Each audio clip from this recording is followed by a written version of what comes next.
আজকে যে রেসিপিটা তোমাদের সাথে শেয়ার করছি সেটা যদি তোমরা বাড়িতে একবার বানিয়ে নিতে পারো না, এক থালা ভাত কি দু থালা ভাত অনায়াসে খেয়ে নিতে পারো, আর তার সাথে তো কোনো তরকারি লাগবেই না।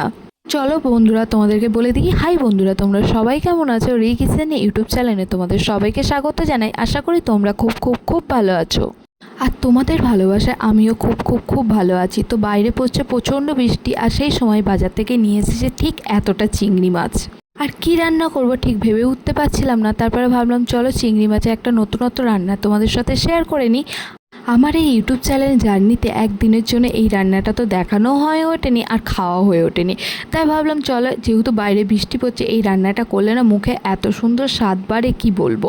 তো ফার্স্টেই দেখো আমি চিংড়ি মাছকে খুব সুন্দর করে ধুয়ে পরিষ্কার করে নিয়েছিলাম, আর সেটা তোমাদের সাথে শেয়ার করে নিলাম না, কারণ তোমরা অনেকেই জানো, আর যদি না জেনে থাকো তাহলে অবশ্যই আমার আগের ভিডিওগুলো দেখবে, তাতে পুরো ডিটেলসে দেওয়া আছে।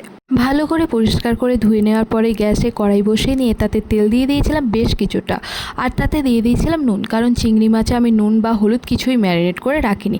তোমরা সবাই বলতে পারো চিংড়ি মাছ ভাজছো কেন, কারণ চিংড়ি মাছ না আমি না ভেজে রান্না করতে একদমই পারি না, কাঁচা তো আমি পারি না আর খেতেও পারবো না, তাই জন্য আমি ভেজে নিয়েছিলাম। তোমরা চাইলে নাও ভেজে নিতে পারো। তাই জন্য তো দেখো আমি পরিমাণে অল্প ভেজেছিলাম, আর তেলের পরিমাণটা বেশি দিয়েছিলাম, কারণ জানো তো তোমরা চিংড়ি মাছ তেল প্রচুর পরিমাণে টেনে নেয়, তাই জন্য তেলের পরিমাণটা বেশি দিয়েছিলাম। আর এই রান্নাটা করতে তো বেশ কিছু মশলা লাগে, তার মধ্যে মশলার পরিমাণটাও অল্পই লাগে। আমি নিয়ে নিয়েছিলাম হাফ চামচের মতন সর্ষে, কালো সর্ষে, আর তার সাথে নিয়ে নিয়েছিলাম বেশ কিছুটা পোস্ত, আর তার সাথে বেশ কিছুটা কাঁচা লঙ্কা নিয়ে নিয়েছিলাম, আর 5 কোয়া মতো রসুন দিয়েছিলাম।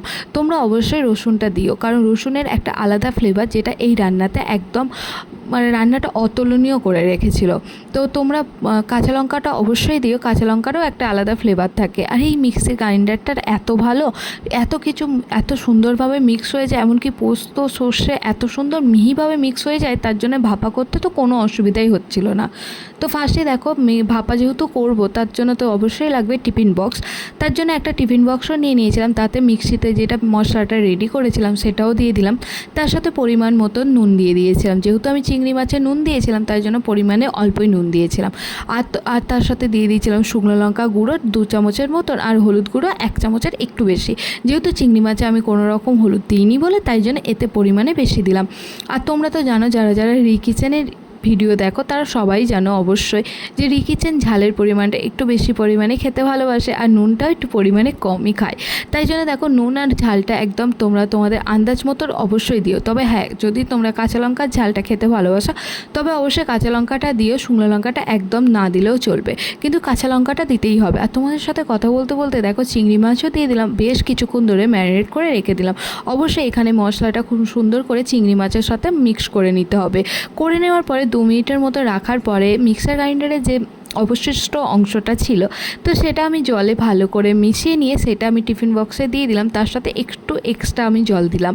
আর তোমরা বলতেই পারো একটু জলের পরিমাণটা আমি বেশি দিয়েছিলাম, যেহেতু আমি একটু গ্রেভি করতে চাইছিলাম তাই জন্য জলের পরিমাণটা বেশি দিয়েছিলাম। তোমরা তোমাদের আন্দাজ মতন দিও। আর দেওয়ার পরে দেখো ভালো করে রেখে মিক্স করে নিলাম, তার সাথে আমি বেশ কিছুটা ওপরে কাঁচা লঙ্কা দিয়ে দিলাম। আর এখানে আমি ধারালো একটা ছুরি নিয়েছিলাম, তাই কাঁচা লঙ্কাটা কাটতে একটু অসুবিধা হচ্ছিলো, ভয়ও লাগছিলো হাত কেটে যদি না যায়। তো দেখো কাঁচা লঙ্কাও কেটে নিলাম, কেটে নিয়ে ওপরে ভালো করে সাজিয়ে দিলাম, তার সাথে একটু কাঁচা সর্ষের তেলও দিলাম। অবশ্যই চিংড়ি মাছের ভাপা কাঁচা সর্ষের তেল ছাড়া চলে? তোমরাই বলো।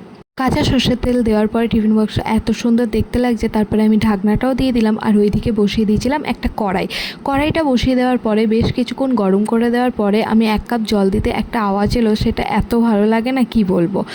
তারপরে দেখো বেশ আমি অনেকটা ভুল করে জল দিয়ে দিয়েছিলাম, যেহেতু প্রথম আমি ভাপা করছিলাম, ভাপা আমি খেয়েছি কিন্তু আমি নিজে করছি প্রথম, তাই জলের পরিমাণটা একটু কড়াইতে বেশি দিয়ে দিয়েছিলাম, তার জন্য আমি বসিয়ে দিয়েছিলাম একটা বাটি।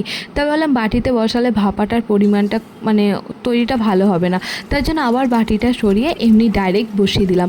তো বসিয়ে দেওয়ার পরে বেশ কিছু আমি এখানে 15 মিনিটসের মতন রেখে দিয়েছিলাম। আমি গ্যাসের ফ্লেমটা হাই করে দিয়েছিলাম, তারপরে একটু ফুটে যাওয়ার পরে আমি একদম লো করে 15 মিনিটসের মতন রেখে দিয়েছিলাম।